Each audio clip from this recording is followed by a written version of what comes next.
हबीब रज़ी अल्लाह ताला अन्हु को मुसलमा कज़ाब ने पकड़ लिया था। तो उसने कहा, क्या तुम गवाही देते हो कि मोहम्मद रसूलुल्लाह सल्लल्लाहु अलैहि वसल्लम नबी हैं? फरमाया बिल्कुल, सच्चे नबी हैं। फरमाया मेरी गवाही देते हो मैं नबी हैं? शाह साहब फरमाने लगे, आपके इल्म में है कि मुझे तेरी आवाज़ ही नहीं आ रही, ये बदबख्त तेरी आवाज़ ही नहीं सुन रहा मैं। उसने एक हाथ काट दिया। फिर कहा, क्या तुम यकीन रखते हो कि मोहम्मद रसूलुल्लाह नबी हैं? फरमाया बिल्कुल, सच्चे नबी हैं। कहा मैं नबी? कहा मुझे तेरी आवाज़ ही नहीं आती। उसने दूसरा हाथ काट दिया।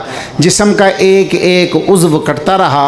वो पूछता रहा, ये हजूर की नबूवत की शहादत देते रहे, जिस्म कटता रहा।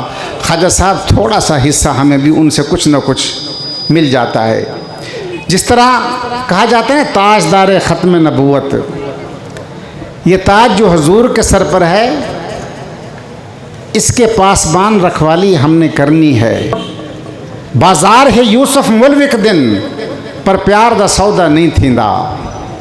सिर वेच ते सिर्फ इतबार बचाए, इतबार दा सौदा नहीं थींदा। एक हार त नहीं जेको वेच देवा, हर हार दा सौदा नहीं थींदा। सिर वेंदे अरशद घोलिया चा, दस्तार दा सौदा नहीं थींदा। मैंने दिल की अथाह गहराइयों से मैं शुक्रगुज़ार हूँ तमाम मसाले के काबरीन का। अहल हदीस हैं, अहल सुन्नत जमात वाले हैं, देवबंदी हैं, बरेलवी हैं, शिया असनाशी हजरात हैं, इनके उलमा बैठे हैं। मैंने तजवीज़ ये पेश की थी कि हमें तकरीरें ना करवाएं। उसकी वजह यह है कि हम इन बुज़ुर्गों को सुनना चाहते थे, हम इनकी इल्मी और फ़िक्री गुफ्तगू सुनना चाहते हैं। अभी मेरे मुर्शिद शेखुल मशाइख हज़रत मियाँ मसूद अहमद साहब दामत बरकातहू तशरीफ़ लाए थे। मियाँ साहब कम जलसों में जाते हैं, ज़्यादा तशरीफ़ नहीं ले जाते, लेकिन ये उनकी मोहब्बत थी कि बावजूद है कि तकलीफ़ के उन्होंने यहाँ पर कदम रंजा फरमाया, और ये उनकी बरकत थी।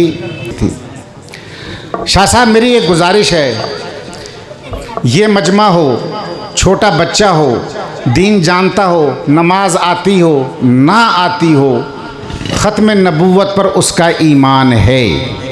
इस वक्त जो ज़रूरत है हमें वो इस चीज़ की है कि कादियानी, हम कहते हैं अपनी इबादत गाहें तोड़ दें, शायर इस्लाम छोड़ दें, हम ज़बरदस्ती छुड़वा लेंगे, लेकिन जिस तरीके से वो तबलीग कर रहे हैं उसकी रोकथाम नहीं हो रही।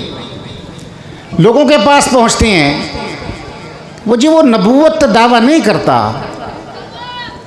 वो तो हजूर की शरीयत को लेके चल रहा है। वो कहता है यार ये गलत है, कहता है यार तुम ऐसा करो, तुम मेरी बात मानो। अब वो मुख्तलिफ दाव से, मुख्तलिफ पेचों से उन लोगों को फंसाने की कोशिश करते हैं, कुरान पाक की गलत तशरीहात करते हैं।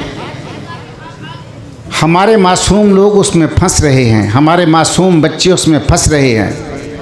खानपुर के इन लोगों को और दीनपुर शरीफ को ये फजीलत हासिल है कि जिस तरह सबसे पहले कादियानियों को काफिर करार देने के लिए दीनपुर शरीफ ने कोशिश की, और हज़रत खलीफा साहब रहमतुल्लाह अलैह जज अकबर के पास बावजूद ज़ौफ़ के हर पेशी पर जाते रहे। जैसे हज़रत फरमा रहे थे 40 साल तक ज़ाती ज़मीन का केस था, हज़रत तशरीफ़ नहीं ले गए, लेकिन नामूस मुस्तफ़ा के लिए हमेशा जाते रहे। और मिर्ज़ाइयों ने उस वक्त दरख्वास्तें दी, अंग्रेज़ को दी कि ये अपनी रूहानी तसर्रुफ़ से जज पर असरअंदाज हो रहे हैं, इनको इसमें ना बैठने दिया जाए। और जनाब जब वो उनका वकील बात करता था तो हज़रत के चेहरे पर गुस्से और दुख के आसार हुआ करते थे, लेकिन जब अनवर शाह काश्मीरी रहमतुल्लाह अलैह गुफ्तगू फरमाते थे, हज़रत का चेहरा फूल की तरह निखर जाया करता था। और फिर हज़रत अनवर शाह काश्मीरी रहमतुल्लाह अलैह ने फरमाया था कि मैं मर जाऊं और हो सकता है मेरी ज़िंदगी में ये फ़ैसला ना हो, याद रखना मेरे मरने के बाद ये फ़ैसला मेरी कब्र पर आकर सुनाना, और उनके मज़ार पर ये फ़ैसला सुनाया।